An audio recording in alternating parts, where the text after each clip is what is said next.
right, welcome back to the Hammer Factor, where we help successful athletes and adventurers share their genius with the world. In this episode, we have a true endurance athlete and bikepacking genius, Arizona Trail record holder with over 20 years experience in the saddle racing mountain bikes, Kurt Refsnider. Welcome to the show. Did I say your name right? You said that just fine. Yeah. All right. Thanks. I'm excited to be here. Yeah, welcome to the Hammer Factor. And man, I just love interviewing endurance athletes. There's just something about the mindset that goes along that makes it a fun interview every time. So I'm looking forward to this as well. Yeah. Awesome. Cool. We want to find out through the course of this interview how you think, how you train, what you eat, how you plan, what gear you use, all that fun stuff. But first, can you share something with our audience that most people don't know about you? Oh, well, it seems like these days, most people seem to think that I just ride my bike all the time and don't really do much else. And uh, I guess something to keep in mind through this whole interview is that I've been basically either a full-time grad student or full-time college professor, or now full-time working as a executive director for Bikepacking Roots and running a coaching company. All in addition to riding my bike a lot and racing my bike a lot. So I think that that's something a lot of people don't realize and underscores just as something we'll talk about more, I'm sure, but just balance in life, balance in training, balance in sport, all that. Man, let's get right into that. How do you achieve that balance? How do you find it? Oh, it's been challenging. It's been well, since I really started racing at a high level, which was when I was living in Wisconsin as a master's student, in 2006, I guess, is when I tried to start to really step up my game as a competitive cyclist. Ever since then, it's been an ongoing challenge and kind of an evolution. At certain years through that, I did a really poor job of balancing things, and more or less things worked out despite that. Maybe not everything, but some things. And I think it's just been in the last few years that I've really managed to find a much better balance. And, part of it's just compartmentalizing, like making sure that I dedicate certain parts of my life the time that they need at certain times, and then open it up to focusing on other things at other times. So it's almost like kind of little binges of this, binges of that. And then most importantly, and I'm sure we'll get into this in more detail later too, but it's just been in the last few years that my whole approach to training and doing these long races has changed to really prioritize having fun with everything, so that the training itself and the preparation doesn't feel like an obligation or feel like something that I need to be doing in order to meet the results, but to make it something that actually I'm excited to be doing, so that everything about it is kind of a stress release, that moving therapy that endurance sports are for so many of us. Yeah, that's really interesting. Long before you were a Tour Divide winner, I mean, you're the record holder on the Arizona Trail, correct? Both the 300 and 750? Yeah. Long before any of that, where are you from? What were you like as a little kid? What was little Kurt like? I grew up in Minnesota, in the suburbs of Minneapolis, and had a fairly unremarkable childhood. I didn't like ball sports or anything like that, but my parents made sure I always had a bike, and I kind of gravitated toward just that, riding around the neighborhood all the time as I got a little older and was allowed to like leave the neighborhood. Then we had a lot of parklands and kind of just woodlands along the Mississippi River right nearby. And so I started exploring all that on my bike. And, that was when I was like 10, 11, 12 years old. And just really enjoyed that kind of sense of exploration and getting away from people a little bit, getting away from the neighborhood. And then, when I was 13, I guess, I remember being in the county library, and they used to have these racks that would cover a whole wall of just all the print magazines laid out, so you could see the covers of all of them. And I remember just walking by, looking at the cycling magazines, and there was a copy of Bicycling with one of their kind of cliche subtitles on it, like "You too can ride a century." And I remember thinking, "What? How do you ride 100 years?" As a naive little 13-year-old. And so I picked it up and started paging through it. I was like, "Oh, it's 100 miles, not 100 years. That's funny." And they had these, little couch training plans for, if you want to ride a century and survive it, if you want to ride it and have a reasonable time, or if you want to do it fast, like follow this 7-week progression or something like that. Um, and so I took that magazine home and read more about it. I was like, huh, I kind of want to try that. And so my dad helped me find a used road bike that I think was $100 at a thrift store. It was a Panasonic Team, if I Nice. remember right. And we rebuilt that together. And then I followed that training plan to a T. And he took me out to some 20-mile loop in the country west of the Twin Cities that he had scouted out for me. And he just waited there in a parking lot at a church in the shade while I spent, I don't know what it was, 7.5 hours or something, 8 hours riding that loop. And that was little Kurt somehow already interested in pushing his body or mind or, something like that. I don't really know where it came from, honestly. So, did you have any friends you were doing this with? Did you tell anybody? How did No, not really. Like I had friends that I'd ride around the neighborhood with and we'd build jumps and go off jumps, but none of them like did any kind of distance stuff. So all the riding I did on the road at that point was just me all alone. I'm kind of in retrospect surprised my parents were fine with all that, but they seemed to be. were you stoked when you finished? Yeah, I remember being completely exhausted and just kind of like cool. I mean, and I think this actually still comes through today with when I finish any big thing. Is it's not like a huge celebration or anything. It's like awesome. I made it. I did that, and it just kind of like a almost like a calm reaction to the end because there's so much that goes into it. I think a lot of like emotionally, it's just like so much is left out there. But yeah, I remember being exhausted and pleased. Now, professionally, you're a geologist, right? Yeah, I was. I'm not anymore, I guess. But yeah, I have a PhD in what is it? It's kind of a combination of like glacial geology, climate evolution, landscape evolution. Some combination of all of that stuff is where my expertise lies. And I taught at Prescott College here in Prescott for 6 years and left that job just over a year ago now. Okay. And is bikepacking routes taking over full time from that? What have you transitioned into? Yeah, so it's a combination of running that nonprofit, and then I've started a endurance cycling coaching company uh, 5 years ago now, I guess. And so that was something I was doing on the side for a while as I was teaching, and then that's gradually but steadily grown. So kind of a combination of the coaching and the running the nonprofit. So, as a geologist, I'm looking over your resume of rides you've done, places you've been. How does geology fit? I know a few geologists. As someone who's spent a bunch of time in rivers and canyons and Mhm. scouring Google Earth, geology is interesting to me more as a hobby than a profession. Yeah, yeah. The heat and pressure of it all, I don't quite understand. But I mean, are you one of these people? I mean, when you're like thinking about doing a route or you're getting ready to go on a big trip, are you like, rendering your own LiDAR of the area and getting into that whole aspect of it? Or does that not really fit into it? Yeah, no, it really depends on what the trip is or what the race is.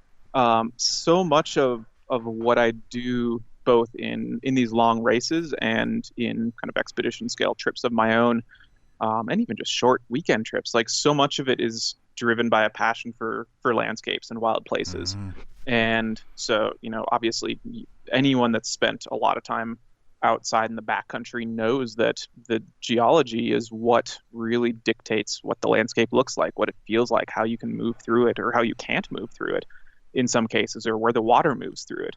Uh, and so that's something that just my eye is always paying attention to. And it's what, having seen landscapes certain places or seen them on Google Earth or seen them, some kind of remote sensing data and been like, whoa, that looks amazing. Sometimes that's what actually gets me to a place to go do a trip.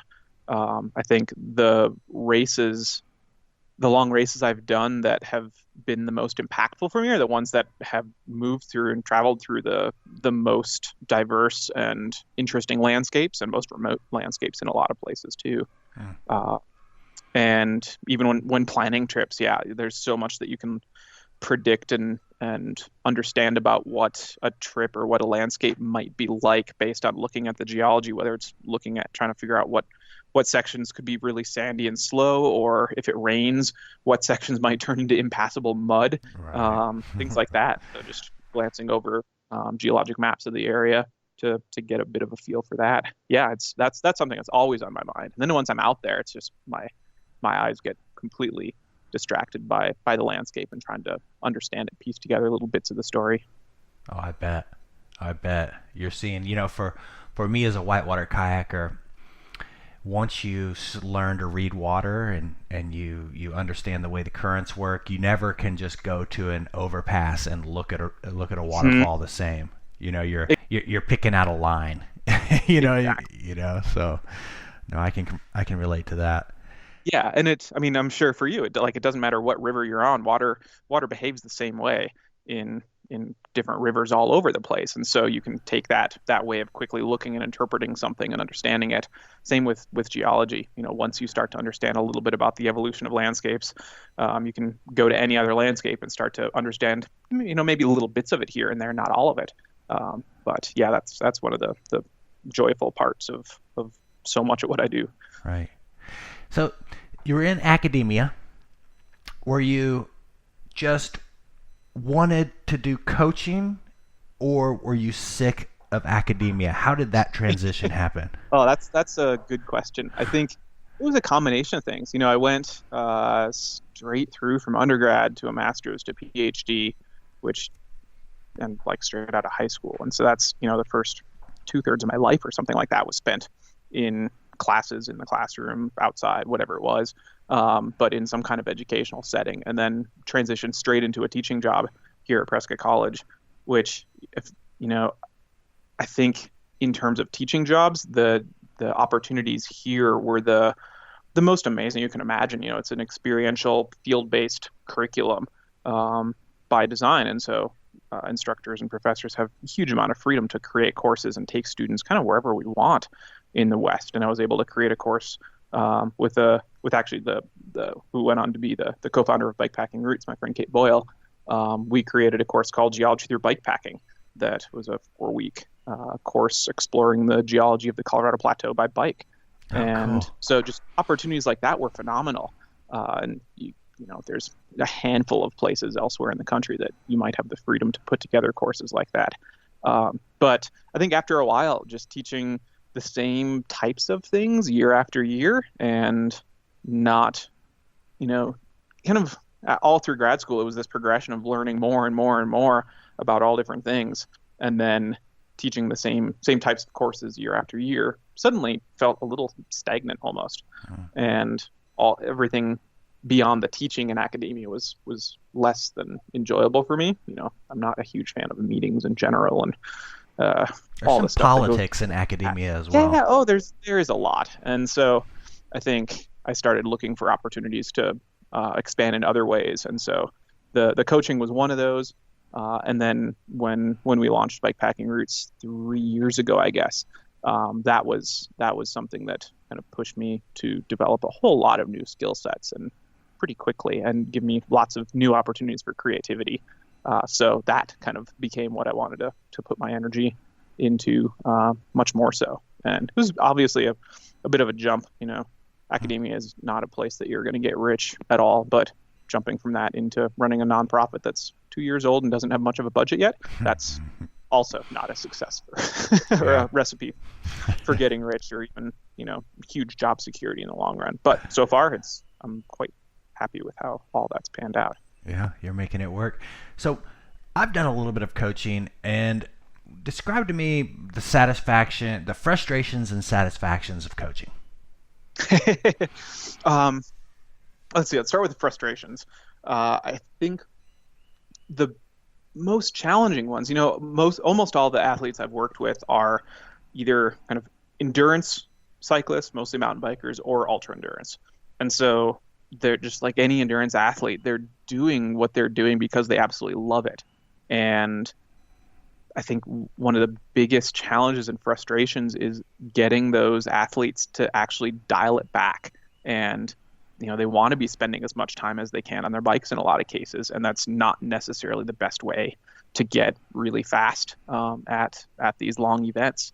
And so, getting them to actually step back and prioritize, okay, this needs to be a fun long ride, this needs to be a short hard workout, or some combination, but just getting rid of the like riding moderately hard all the time in all the free time that athlete might have. I think that's one of the most frustrating things, because I can sense how much they just love riding their bike, and so telling them to do that a little bit less is that's hard. I think that's and similarly, I guess some of those same athletes, getting them to understand the value of rest and the importance of resting just as hard as they're training, and that can be a huge frustration, and like a kind of sometimes an entertaining but a very long ongoing battle to get folks to like, okay, this is a rest week, like make it legitimately restful. And then I see on there reporting what they did in the last couple of days, like no, and, a desperate email like, no, you can't do that, like take it easy. Mowing your lawn and painting your house and like doing all that's not a rest day. Like, yes, so I think those sorts of things are definitely frustrating, but not hugely so.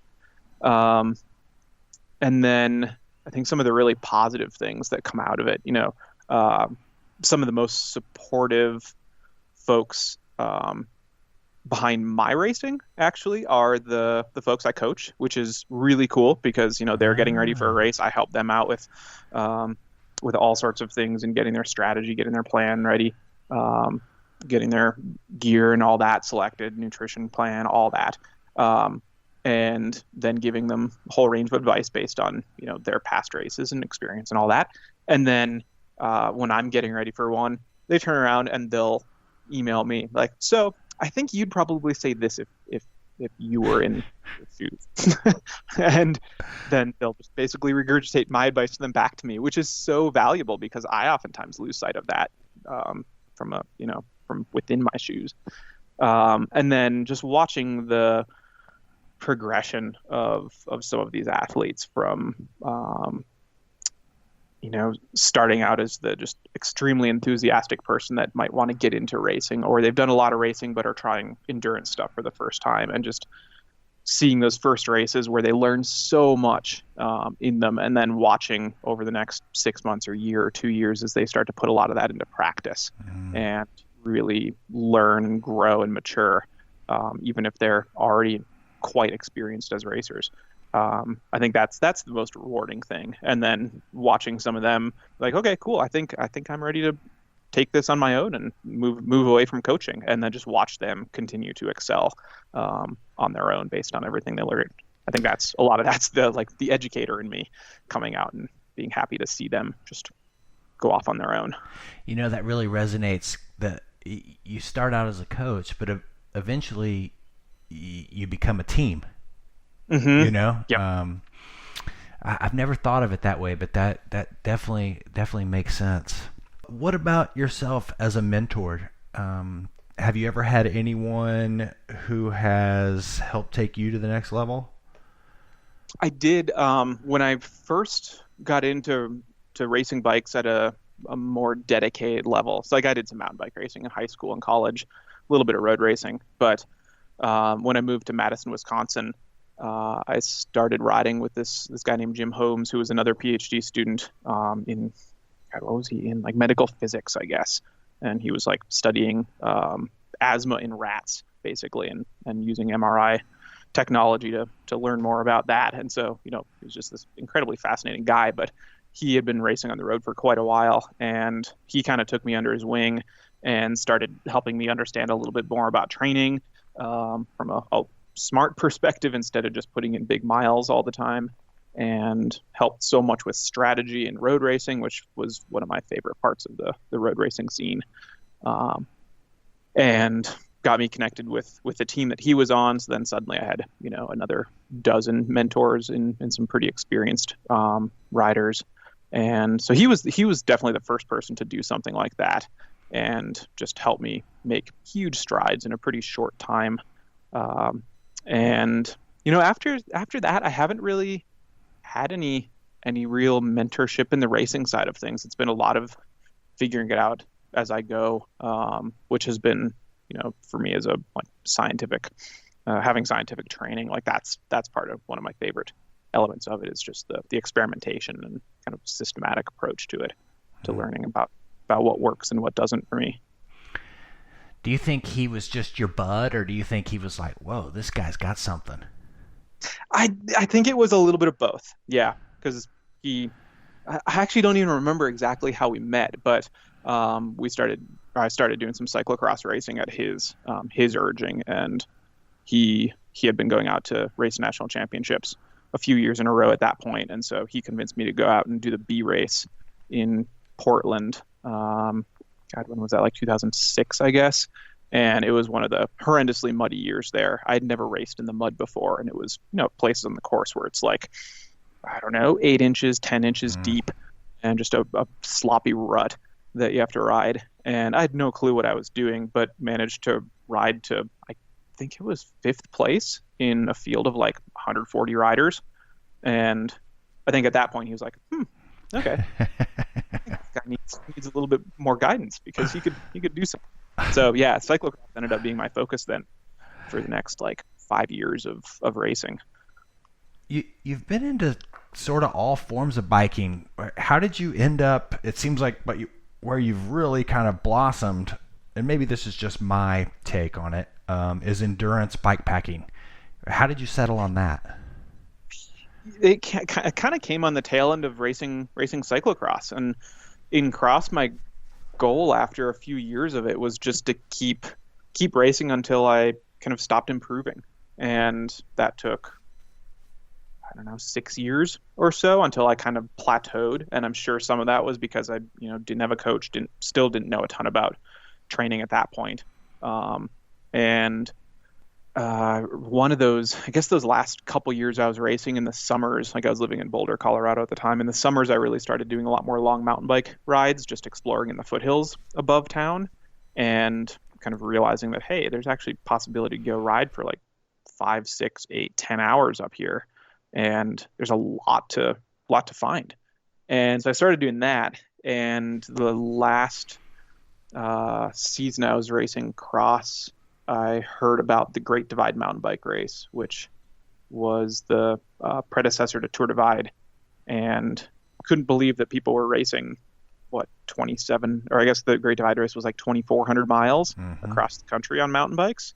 And then I discovered that the guy that was organizing that, Mike Kiriak, also organized a race called the Grand Loop in western Colorado and eastern Utah. And I was like, oh, that's actually close by. And it's only 360 miles, which at the time sounded like impossibly huge, but so much more reasonable than 2,400. And so I decided I wanted to try to do that. And that was pretty much the end of my cyclocross racing, as I discovered these big rides and started doing big rides and realizing how much fun that was, and kind of had gotten tired of going around in circles on the same courses year after year. And these long adventures had so much more newness to them that's just what captivated me. And then, yeah, that was 12 years ago at this point, and been pretty continuously enamored by the prospect of these big races, and mostly in pretty wild places is the thing that's really drawn me to them. Yeah.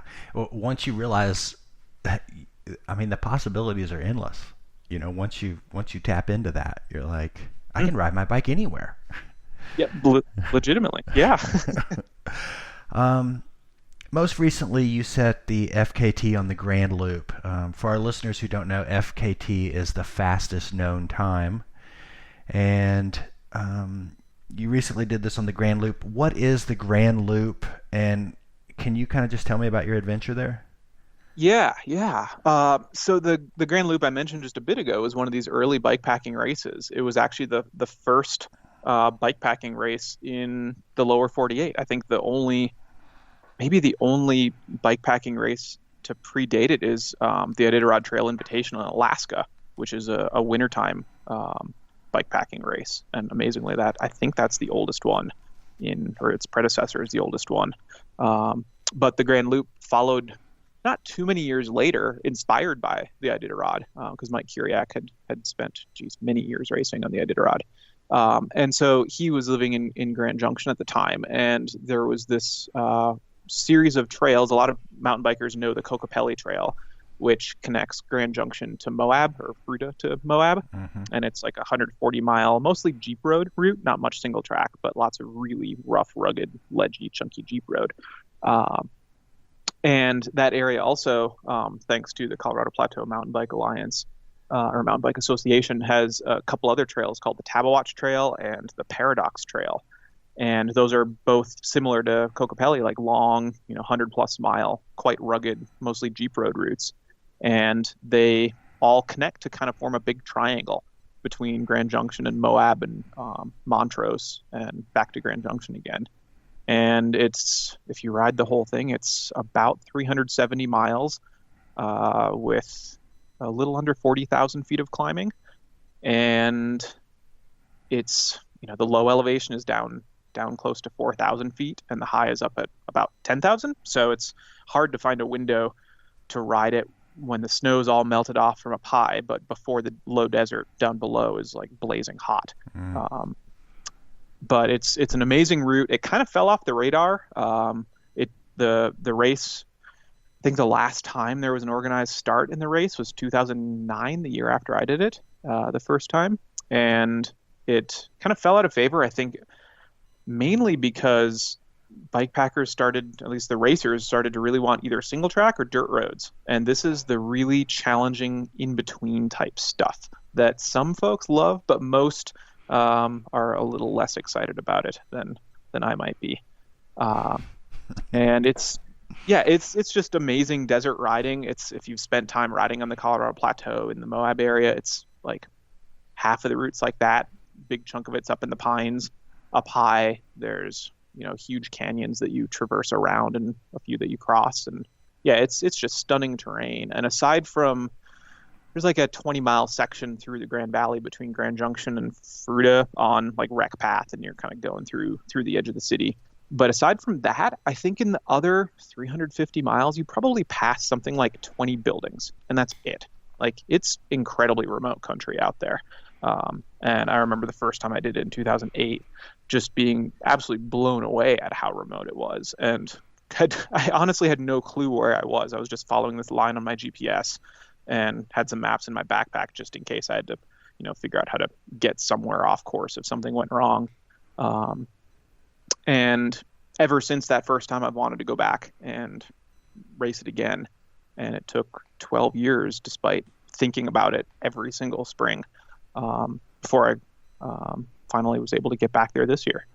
You think just kind of being locked down with COVID and everything really prompted that, or? Well, it's kind of I'd kind of given up on being able to go do it this year, because in March I was actually up racing the Iditarod Trail Invitational in Alaska, and then spent a few days recovering from the 300-mile race, and then continued on the trail with a friend to do some touring just farther along the route.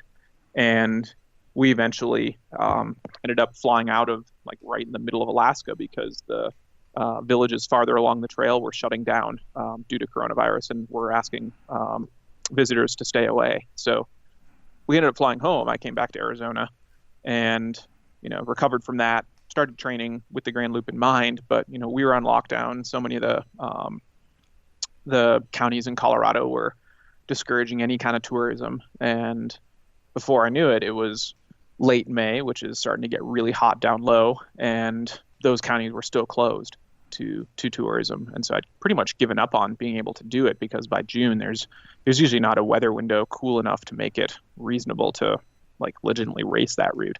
But then pretty quickly things started changing. Those counties all opened up. The counties in eastern Utah around Moab opened back up to tourism, and it actually became reasonably responsible to go up there and do it. And so I decided to carry all my own food. I basically drove up there, stopped at a gas station on the way, and then parked up at the high point on the course and packed all my own food for the full 370 miles. So I didn't even stop to go in any buildings to get food or water along the way, and just raced it as self-supported as you possibly could. Nice. And so how long did it take you?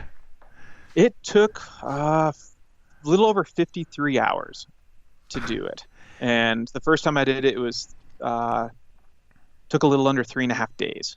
And so this time was just over 2 days. And I managed to take 7 hours, a little over 7 hours off the course record. Jesus, you blew the doors off of that one. Yeah, and amazingly, it was even on the course has evolved a little bit, despite not many people racing it. The Paradox Trail has changed a bit over the years, and so it was actually probably a 3 to 4 hour longer route than it had been in the past. So it went amazingly well for me. Man, congratulations! Did you sleep? How did the ride go for you? The ride went incredibly smoothly. I had no mechanicals of any sort with the bike. My body held up really well for it.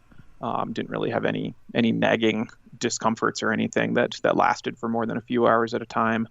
My legs felt fantastic. Like there literally was twice that I felt tired. Like my legs felt tired in the whole time, and just backing off and eating a bunch of food made a big difference with that. And I stopped. Let's see, the second afternoon I took a 10-minute nap, and then the second night I stopped twice for a 10-minute and a 15-minute nap. And other than that, I was pretty much either moving or filling up water bottles or rearranging food from one place to another on my bike so I could actually just get it and keep eating. But pretty much it was just moving for 53 hours. Oh, man, incredible. So one thing that a lot of people don't know about endurance, just endurance exploits in general, two things. One is it's very emotional. And I don't know if you've experienced this. Most endurance athletes have experienced this, but you have these just waves of emotion, and there's kind of a token term for it, runner's high, but I don't believe that's an accurate way to put it myself. But how do you, and then you have sleep deprivation. And when you combine the extreme exhaustion with the sleep deprivation, it's sort of this magic, weird, emotional cocktail. How would you describe that to our listeners? I mean, I think the easiest way to relate to it is that some of the highest highs and the lowest lows you can experience are in events like this, where you're just pushing your body and your mind and your emotions so hard for so long. And it varies dramatically for everyone what those highs are like and what the lows are like. And the better you can take care of yourself out there, the less severe the lows tend to be. Like I remember back in my early days of racing ultras that those lows were so low because I was horrendous with the self-care. Like I'd let myself get way behind on calories or dehydrated. I'd go way too hard at times, and then my body would pay for that at other times. I'd basically ride until I was falling asleep pedaling before I'd stop and sleep, rather than stopping like preemptively to avoid getting into, it's just there's so many things you can do to take care of yourself that make the riding way more enjoyable. And I think for me, that evolution has really helped the highs get even higher and the lows become much less severe, much more tolerable. And then beyond that, I think one realization I had a couple years ago as I was preparing for, what was it? It was the Arizona Trail, 750 that year, actually. I was trying to think about just like on the course, what is it that is most intimidating or like seems the most difficult thinking about it from afar. And on that one, it's just so many really technical miles of single track and how those just slowly wear on you. Or last year, when I was getting ready for the Colorado Trail race, it was, the thing that's intimidating me the most in that one. And that was a race I'd started 4 times and hadn't actually come close to finishing, aside from one year where I just reverted to tour mode. that race, the biggest challenge for me, both mentally and physically, were these, 3,000-foot long climbs that take hours to get up on trail. Uh, and so part of my training attitude in the past few years has been this concept of normalized difficult. Like, find the thing that seems the most difficult in these races and focus on that as one of the things that you do in your training. And so just like last year, I was doing as much for the Colorado Trail Race prep. I was doing as much uh, big, long, chunky climbs as I could. And by the time I got to the CTR, the climbs in that seemed amazingly rideable, and they went by pretty quickly. And so I was like, my head was never actually intimidated by those or daunted by them during the race. And in my prep for the Grand Loop this year, it was some of the most fun prep I've ever done, because I spent basically a month just riding all these rugged Jeep roads and moto trails in the mountains south of where I live. And they're some of the most rugged, chunky, blown out trails anywhere, overgrown. Like, they're kind of horrendous, but I really actually enjoy that kind of riding a lot. And so my training was like a month of just that stuff. And when I got back to the Grand Loop, it was the same thing. It's like, wow, this is pretty tame compared to what I was just doing. And so that helps the mindset tremendously, that if the hardest parts of what you're doing in a race are no longer the terrain or the trail or anything like that, it's, just pedaling for 50 hours, which is, that's dang tough in and of itself. But it gets rid of one of the most mentally daunting parts of it. That also helps you just step back and enjoy where you are and what you're doing so much more. This is a super important topic for any of our listeners who are interested in stepping out of their comfort zone. I've always believed that, and have noticed, not only with friends and personal experiences, but just through these interviews, that the most successful athletes are adept in the art of being comfortable in the uncomfortable. Mm-hmm. And just to reiterate what you're saying is, when you put yourself in that uncomfortable situation day in and day out prior to what you were doing, it allowed you to be comfortable and relaxed when you actually showed up on game day. Am I saying that right? Yeah, exactly. Yeah, totally.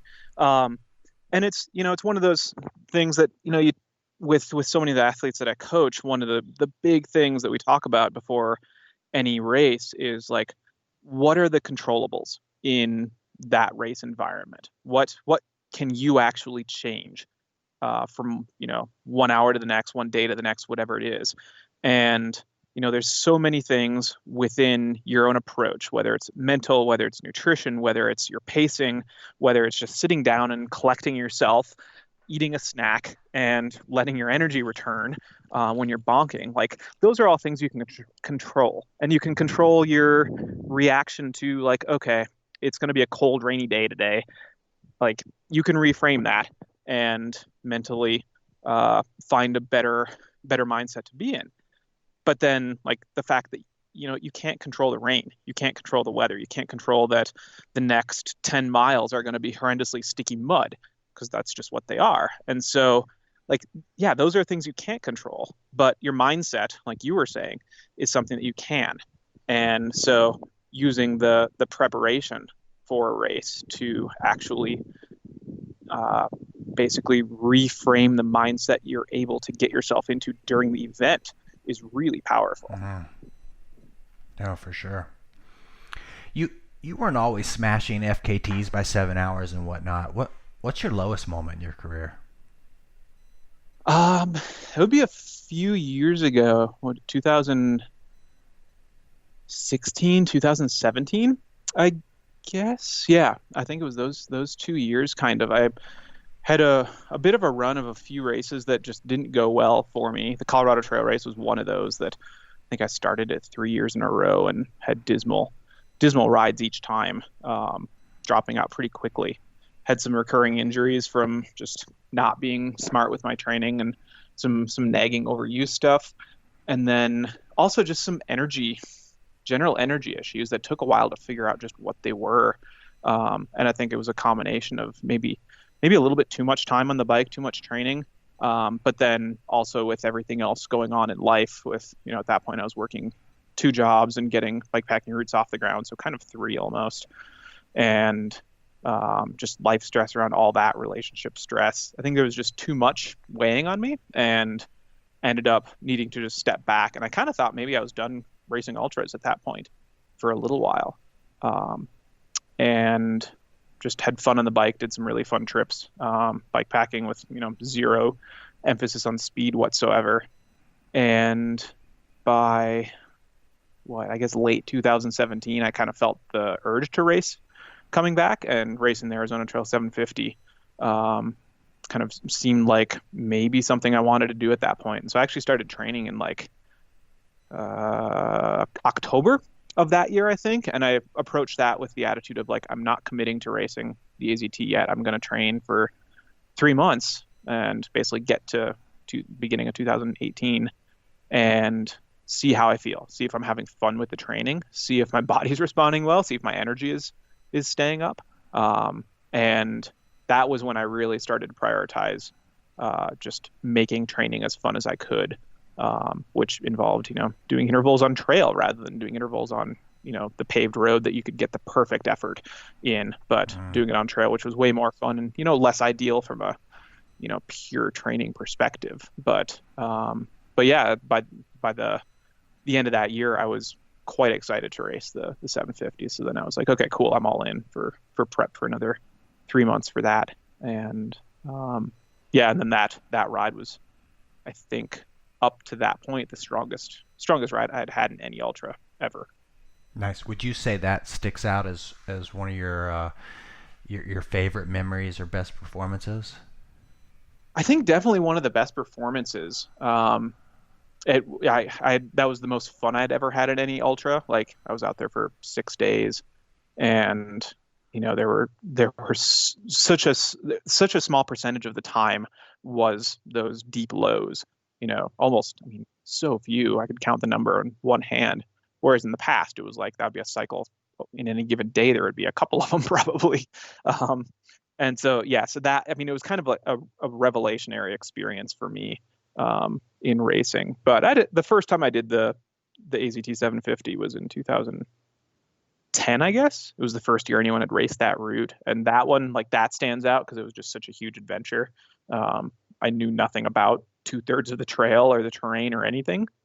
So that was a really fun one. And then racing the Iditarod Trail Invitational in Alaska this past March was also a huge highlight because it was just an incredibly fun event. I was being pushed hard by two other guys, two Alaskans. And it was a pretty epic year with the weather. But it ended up being just a really, really enjoyable event despite some horrendous conditions. Yeah.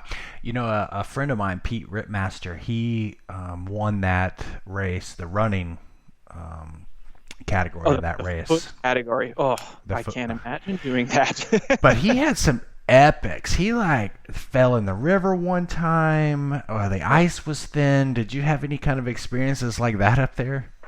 No, fortunately not. Things went pretty smoothly, but we had basically blizzard conditions the second day and night going over the Alaska range, and then the third night temperatures dropped to almost -50, which I had never experienced anything below -20 basically. That's so brutal. Yeah, it was it was frighteningly cold. I couldn't stop moving because I didn't have enough warm clothes to keep myself warm at those temperatures if I was just standing still. Which that's scary. That starts to weigh on you because it's shit, if something goes wrong, this is serious in about 2 minutes. Yeah, you are there and in it. And were you solo at that time? I was on, let's see, I think the entire race, the three of us at the front were probably never more than 30 minutes apart or 60 minutes apart. It was really close. And some of the time we were riding together, but a lot of time we were just chasing one another, relatively close to one another. And that night, I ended up, it was a section of trail that had not seen much snowmobile use. And it's not a groomed route. So just whatever snowmobiles happen to go through, they're the ones that pack the trail down.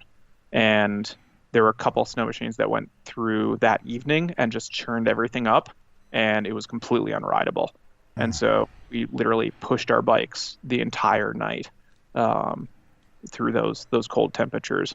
And so I was with one of the Alaskan guys that whole time, and I'd caught up to him, and he was just like standing in the trail trying to stay awake. And he's like, "Can I just follow you so that I have something to pay attention to?"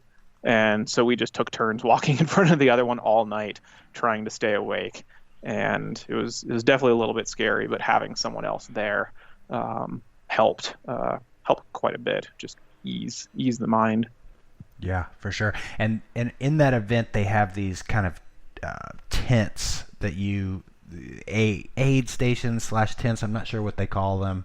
That you Yeah, uh, and yeah, so it's not quite purely self-supported, but I mean, in the second half of the race, you basically leave a little cabin on the south side of the Alaska range, have to go over the Alaska range, and then there's another tiny little cabin, or tent, I guess that's a tent, big canvas tent that they have set up with a little wood stove in it and like some hay bales to sleep on.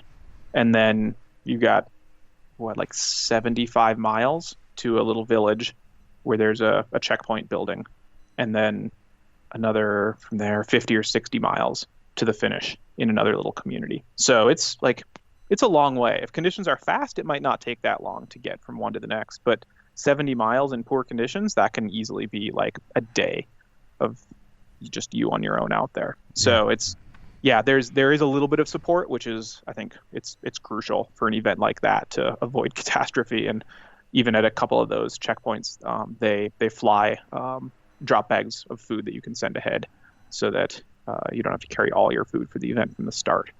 yeah, yeah. That's also really, really helpful when you're eating so many calories just to stay warm. Epic. And how much daylight did you have? That's a good question. I think it was about probably 10 hours of complete darkness in that one. Okay.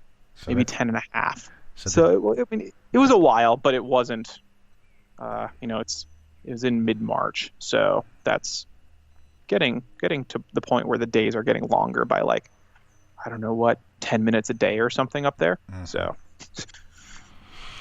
let's get into some nuts and bolts. What's your diet like? Not during race. What are your trends there? No fad diets of any sort. Just kind of try to have a well-rounded diet. Eat well, eat lots of veggies.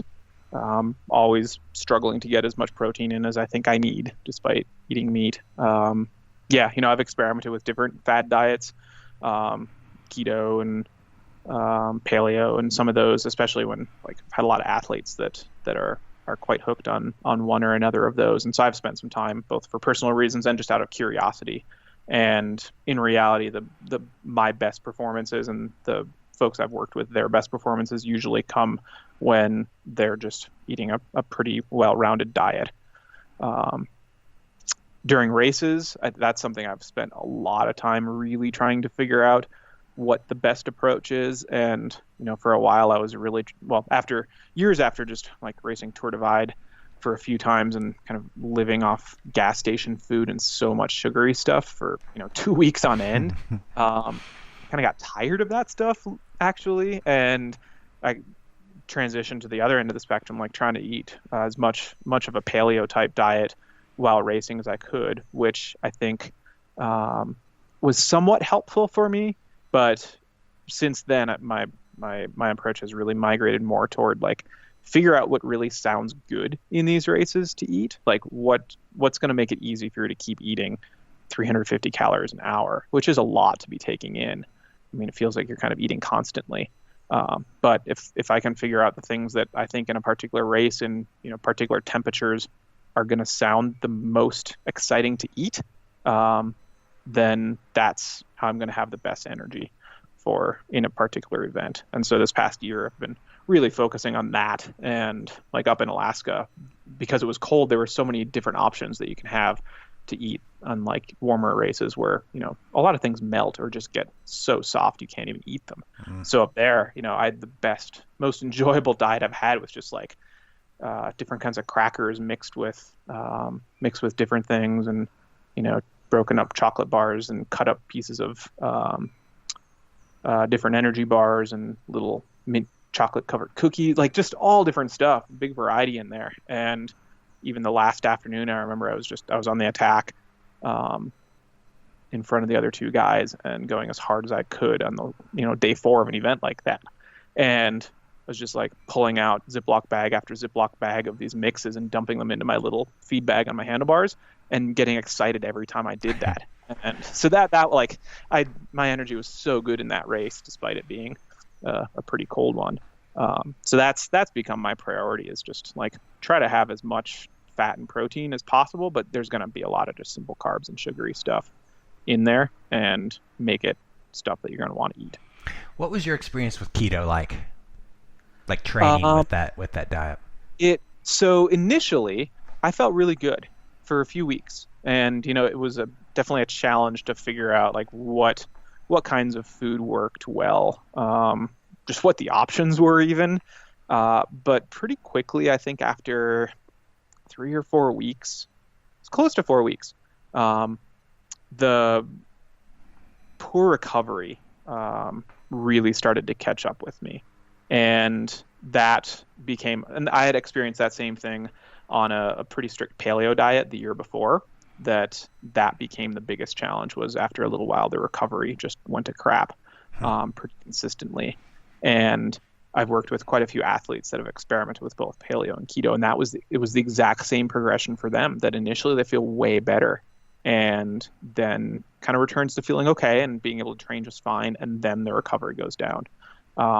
And my take on all that was, it really was those first few weeks when me and those other athletes felt really good, was probably most likely related to just eliminating a fair bit of processed food and sugary stuff from the diet, and body just reacts really well to having less of that.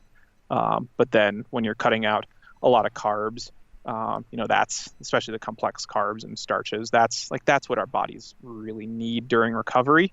And if you're not getting that, then you're just not going to recover well from hard workouts day after day. Right. Did you get real skinny? I lost a few pounds, but my weight just doesn't vary all that much, no matter what I do. Like even after these long races, most of the time, I've even done a few where I end up being heavier afterward than I am before. And I think it's a little combination of like water retention, but also just having eaten so much during the race, that, there's still a bit of a calorie deficit, but then in just the 12 hours or 24 hours after, you eat so much more, and then the body's like, oh, you're done and you're giving us all this, and then it just holds on to all of it. So for me, the only time I actually gain weight seems to be in the immediate aftermath of these races. What, through your experience and opinion and what's worked, what's the foundation? How would you describe the foundation of endurance training? And break it down over, let's say, I know that year over year you can have gains that stack over time long term, and that's one conversation. But if you had to break it down into a 12-week cycle, someone who wanted to train for an endurance event, what would you tell them to focus on? What would be like the pillars of that training? Yeah.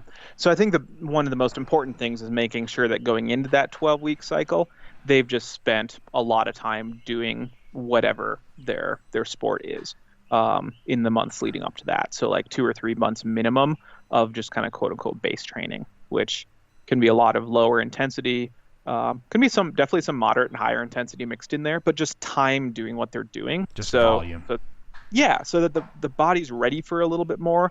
The body's ready to be pushed a little bit and have a bit more volume crammed into a shorter amount of time, and that the muscles and the connective tissue and all of that is already adapted to the activity, so that as you start to ramp up, you're not at nearly the risk for overuse injuries as a result.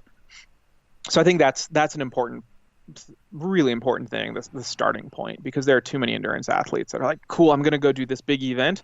It's 4 months out. I got to go now. And they just jump in full bore into training, coming from maybe not doing all that much. And oftentimes that results in a few weeks later suddenly having to step back and let the body actually recover a little bit from doing too much too quickly. So the starting point is critical. And then I think once you're in that 3 month window and you have a good base, like you can make some pretty huge gains. A few really important rules of thumb. One I mentioned earlier, like train hard and rest just as hard. Like make sure that there's regular rest in there. And for me, that's usually 1 or 2 days completely off each week. And I personally usually train for like 2.5 weeks hard and then take like 4 days easy. And for a lot of the athletes I work with that have, full-time jobs, families, that sort of thing, 2 weeks at a time usually is about the most that folks can sustain before really benefiting from a few days of recovery. And it's both like physical recovery and mental recovery and just dealing with life and like playing catch up on anything that they may have fallen behind on during those 4 days, so that suddenly then their brain feels relieved and they're excited to get back to training. Maintaining that balance. Exactly. Yep. And then another rule of thumb is, which I think is really important for so many endurance athletes to remember, is make your hard days hard and your easy days easy. Like, again, easy days, they need to be kind of recovery focused. Hard days, like make them hard. And those could be long days, like big volume days. Those are hard. Or they could be high intensity days or some combination, but like make those days hard. Like those should be taxing. And it's the too many days spent doing moderate intensity that so many endurance athletes end up getting into a bit of a black hole, so to speak, that, you reach a point where your endurance isn't necessarily growing and you're not getting any faster. You're just putting in a lot of time at moderate intensity and wearing yourself down because of that. So avoiding that, and hard days hard, easy days easy. That's a good rule of thumb to help with that. I want to repeat that real quick for all our listeners. Keep the hard days hard. And when it's time to go easy, take it really easy. Don't get stuck in the grind of just grinding day in and day out and expecting it to pay off in a big way. Yep, exactly. Yeah, and it can work. Like I did that for, the first few years I raced ultras and raced Tour Divide. Like there were a couple years there that I spent 1,000 hours on the bike, which I don't know how that was possible, but that's literally an eighth of the year. I pedaling, and my endurance got huge, but I didn't really get much faster in doing that. And that was that was when I started to realize that maybe actually I need to look into other types of approaches to training. But yeah, anyway, getting back to that 3 month progression, then I think one of the biggest things that a lot of endurance, especially ultra endurance athletes, overlook is the importance of intensity in training. And if you're racing for 3 days or 6 days or 2 weeks straight, like you're going to spend almost no time in zone 3 or zone 4 or zone 5. So a lot of athletes take the approach of like, well, if I'm not racing in that intensity, then I don't really need to train there either necessarily. But there are so many physiological adaptations that your body goes through that are really only spurred on by training at those intensities, those higher intensities. And a lot of those things actually come back and help improve your speed and improve your aerobic endurance at lower intensities. So there's a lot to be gained from spending a fair bit of time at moderate and high intensities in that training progression. And similarly, especially for mountain bike, like ultra endurance mountain bike races, there always are going to be times when for short spurts you need to go harder, whether it's like just getting up a steep climb to avoid getting off and pushing, little technical moves that you have to do, even if just a few hard pedal strokes at a time. But the more adapted your body is to those short efforts, the less of a toll each one of those is going to take on your body. And so, if you've done almost no high intensity training in there, every one of those little moves is like burning a little match. Mm. And if you're having to do that 300 times the first day and 300 times that night and 300 times the next day, like that's going to take a toll. So in that progression over 3 months, I think a general approach that I'd recommend is, that first month include a lot of moderate intensity, longer efforts in there. So like 1 day a week might be doing a longer zone 3 effort. I do a lot of training and recommend a lot of training in what's called the sweet spot, which is kind of, it's not easy and it's not hard. It's something that at first it feels a little demanding, and then the more time you spend, the harder it starts to feel. And if you train by typical heart rate zones or power zones, that's like right at the zone 3, zone 4 boundary, or a little bit below your threshold heart rate or threshold power. And doing long efforts, like working up to being able to do 20 or 25 or 30-minute efforts at that intensity, and doing a few of those in a day. Those are really, really beneficial. There's pretty high bang for the buck with those. And then in the second month of that progression, like starting to include more of that, longer efforts, including some higher intensity, shorter efforts yet, and really starting to work those in to long rides so that you're doing them on fatigued legs already. And so one of my favorite parts of a training progression is like kind of getting toward a month out from a big event, and you've been training for 2, 3, 4 months, and start to do what were hard workouts 2 months before, but doing those after you've been on the bike for like 4 hours or 5 hours, and doing them in the tail end ride. And it just, like, psychologically, it makes you feel almost invincible. I love it. But it definitely is challenging, and it's definitely something to not try to do too soon, because otherwise it can be kind of demoralizing, because you're like, oh shoot, I can't even 5 minutes at this intensity now. So it definitely takes some build up to that. And then the last month really is kind of playing it by ear. That's the time that doing too much, asking too much of your body is going to really put a good performance in your target race in jeopardy. So you're almost better off erring on the side of a little bit less, in my opinion, in that last month leading up to an event, than trying to cram in too much. And then usually for ultra endurance athletes and endurance athletes, like starting a taper, it might be 6 or 7 days out, or if you're doing a really long event, even like 10 days out from that event is a good time to really dial it back and start to recover in a serious way. Both intensity and volume? Yep, both. What about sleep? As much as you can get. It's as simple as that. That is my hardest thing to keep in check when I'm trying to get fit. I know, and especially for endurance athletes, when they're trying to balance life and training and everything, it's like, well, I'll just go to bed a little later. I'll get up a little earlier. triathletes seem to be one of the worst examples of this stereotypically, getting up super early to do one of their workouts at 5 a.m. or something like that. And if for anyone out there that wants to learn more about sleep and just physiologically what goes on, there's a really good book that came out a couple years ago. What is it called? I think it's called Why We Sleep. And it goes into gory detail in a very good way, like broken down both from a scientific perspective and for just a layperson perspective, what the body does during different phases of sleep.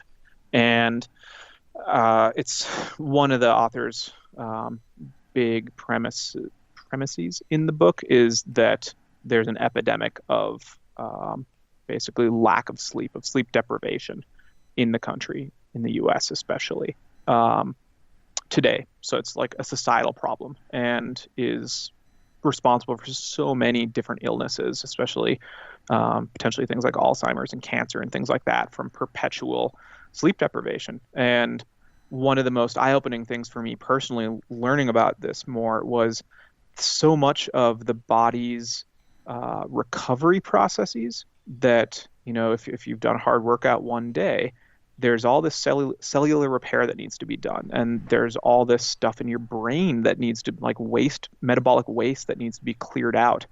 And so much of that is done in the last 2 hours of an 8-hour sleep period.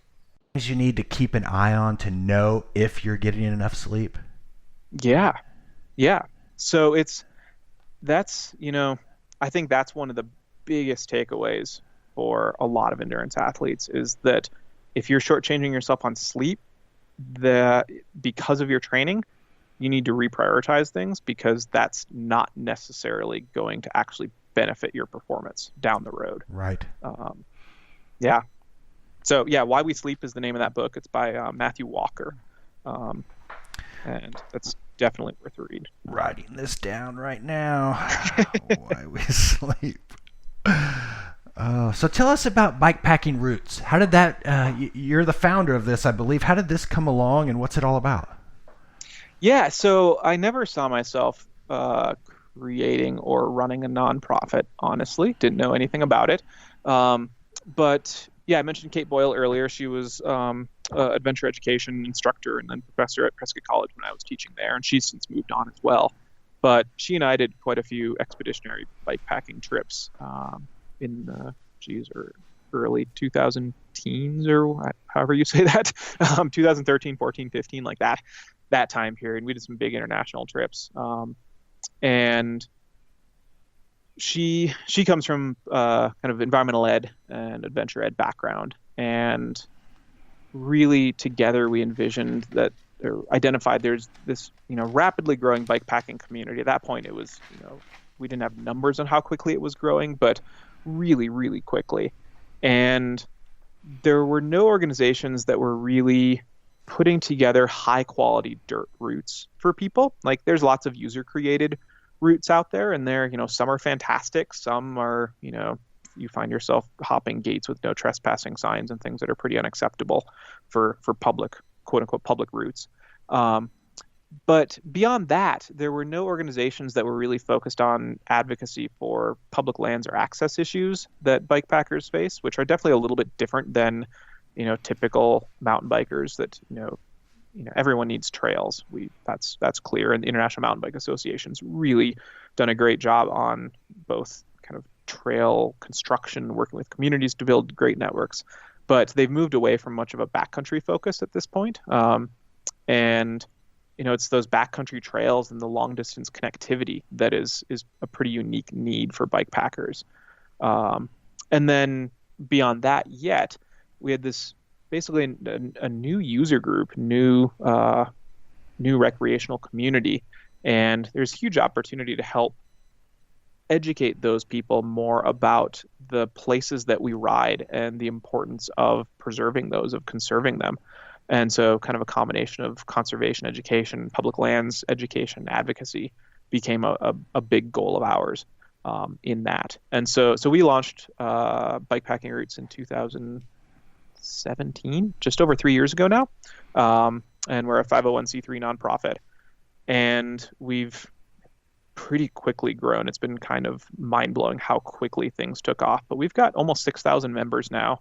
Oh, man, nice. All over the country and world. We have both a free membership level for basically people that want to just voice their support for what we're doing, and some paid membership tiers as well. And we've put together a few different long-distance routes around the country. The biggest one is the Wild West route, which is a 2,700-mile route through Idaho, Montana, Utah, and Arizona, basically parallel to the Great Divide mountain bike route, but a little bit farther west. And the focus of that one was to really showcase the wild and public lands expanses through those states. So we have a guidebook that's almost 100 pages that has both all the logistics information you need and a bunch of public lands educational material in there.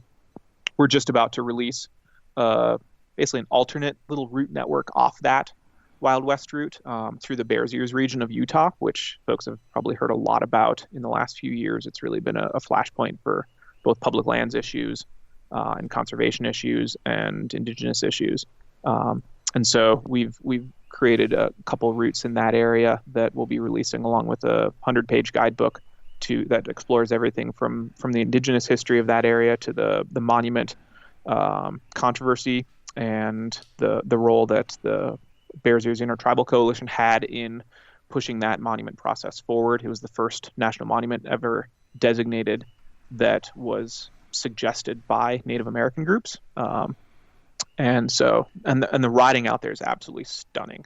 So that's one of the big root projects we've been working on this past year.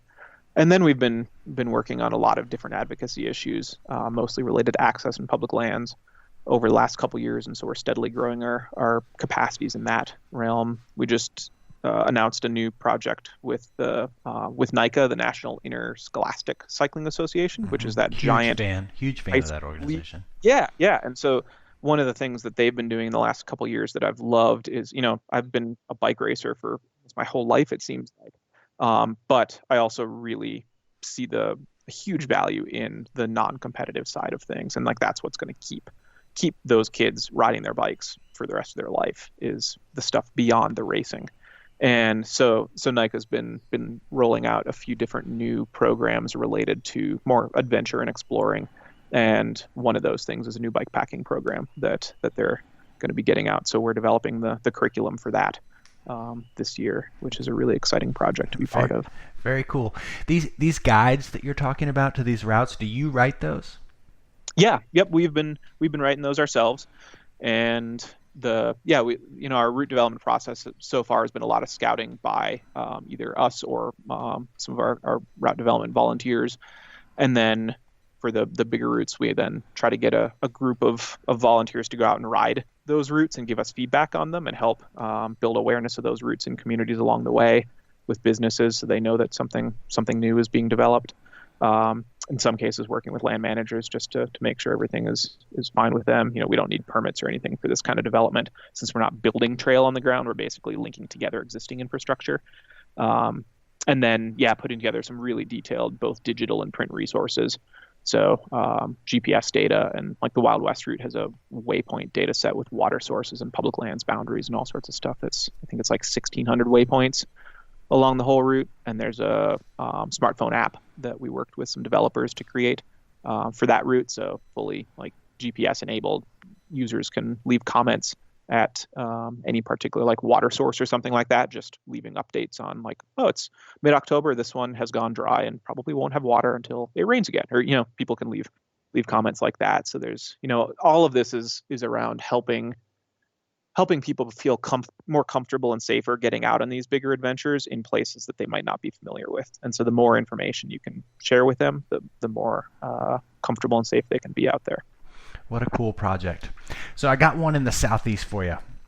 Yeah. So, and there's a few people have been working on this.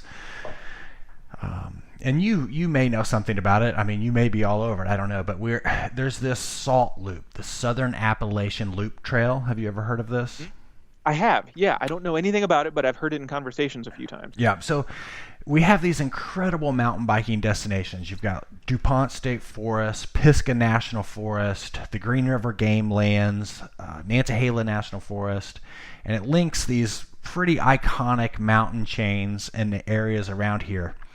And you were talking about working with land managers and kind of a vision for the future of public lands. It would be great if there was just some way to not have to get on a 2-lane road to link some of these areas up. And I know that there's constantly acquisitions that are going on to buy tracts of land, and they become part of a game lands or a national forest.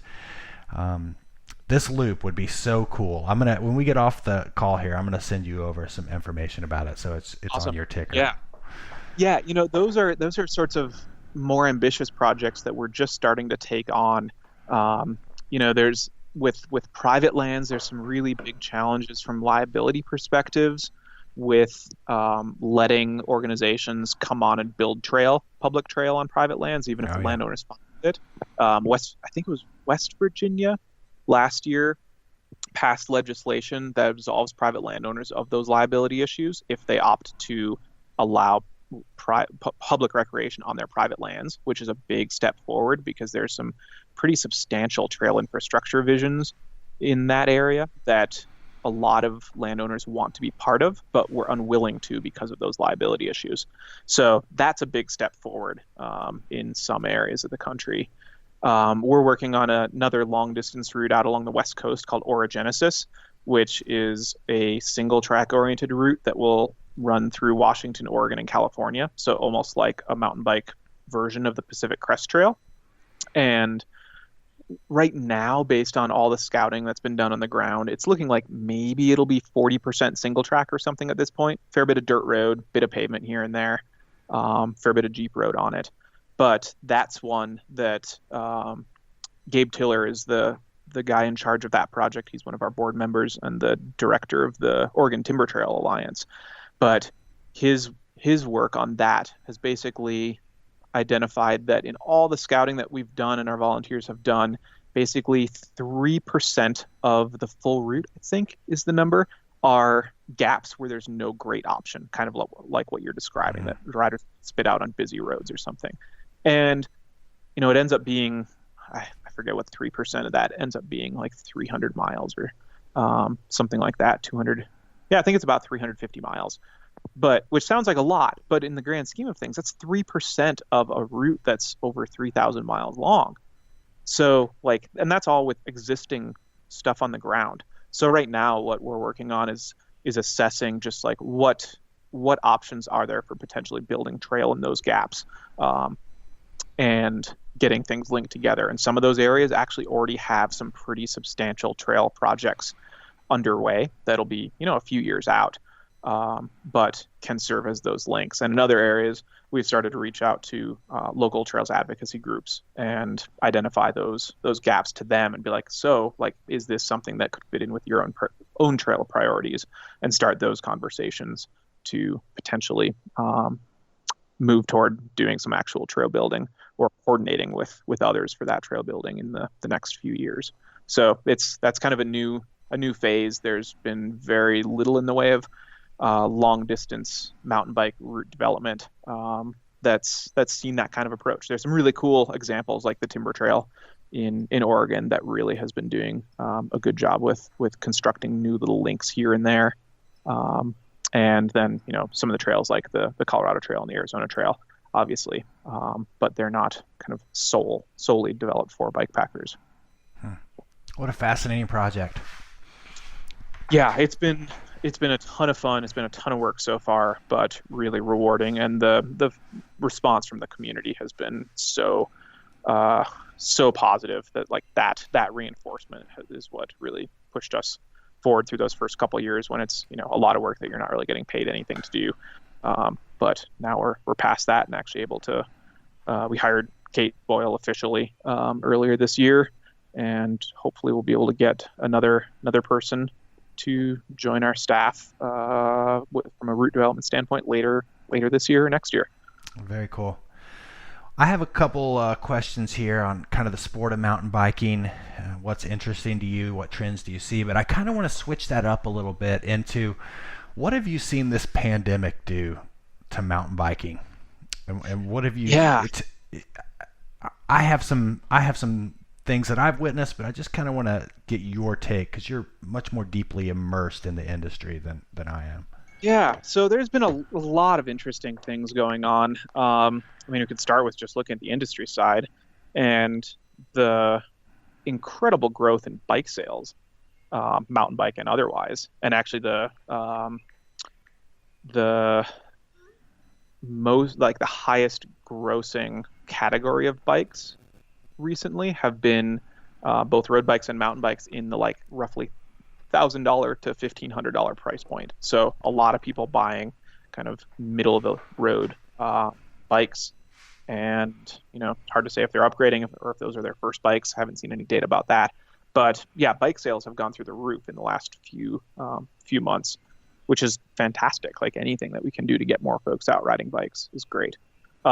We've seen trails all over the country being just inundated with use. And, here in Prescott, some of the trailheads around were the busiest I've ever seen them on a Thursday morning.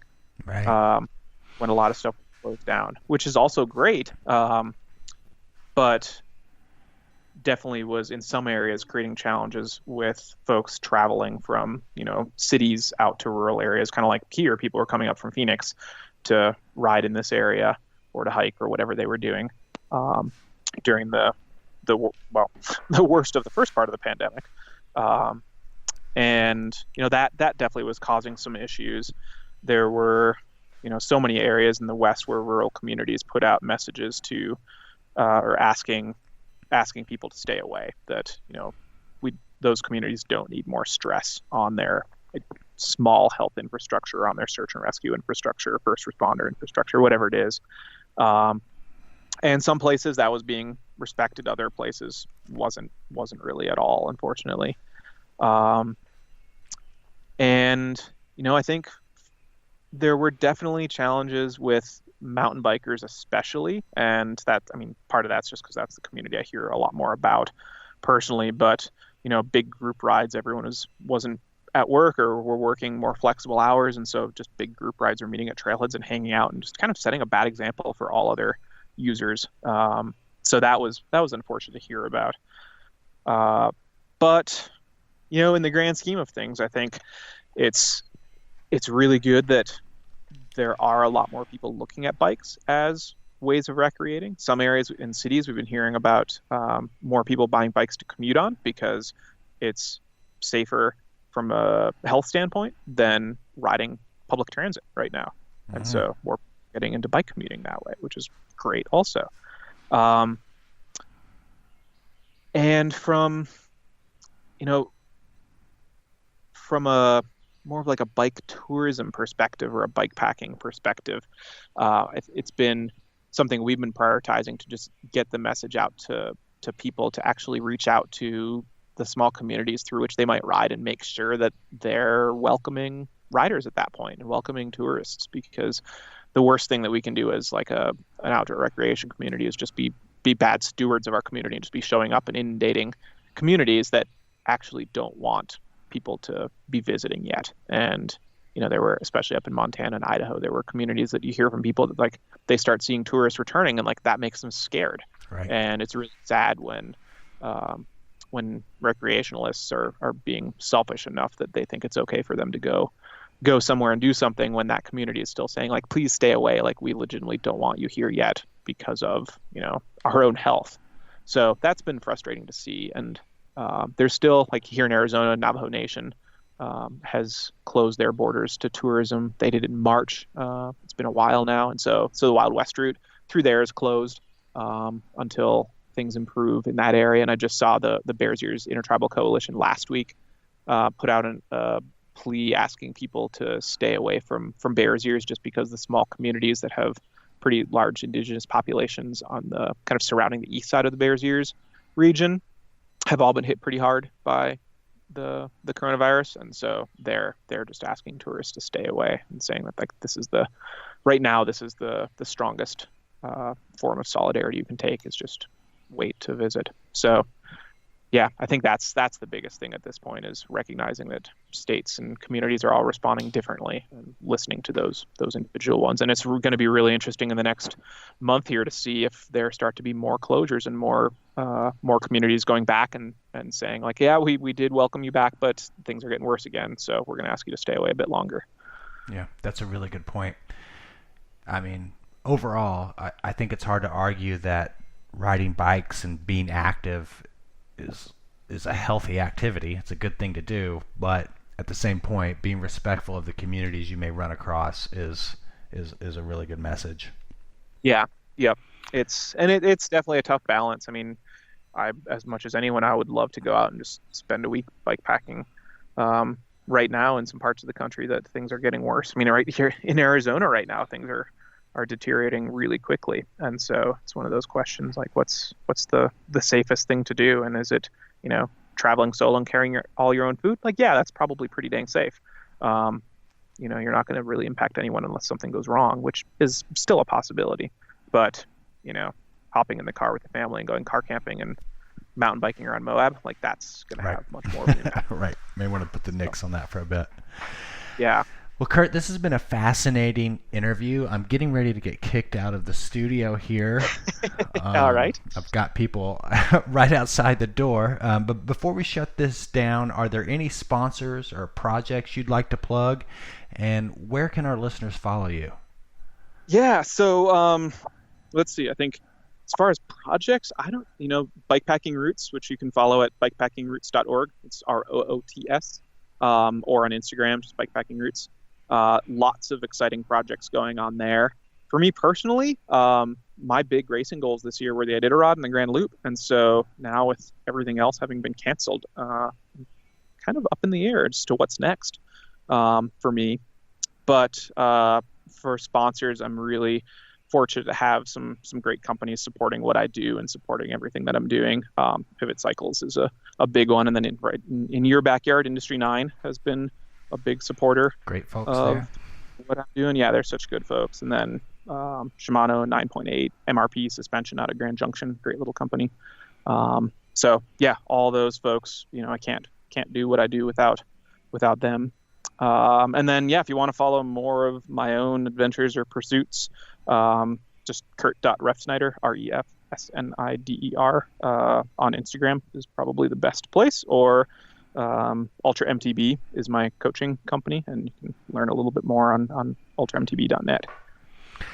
Kurt, what I never asked. So you went to the Iditarod. How did you do in that race? Somehow I managed to become apparently the first rookie ever to win it. Okay, so it went well. While 2020 has been a crazy year for most of us, you won the Iditarod as a rookie, and you did a phenomenal job setting the FKT on the loop. So, congratulations on your 2020.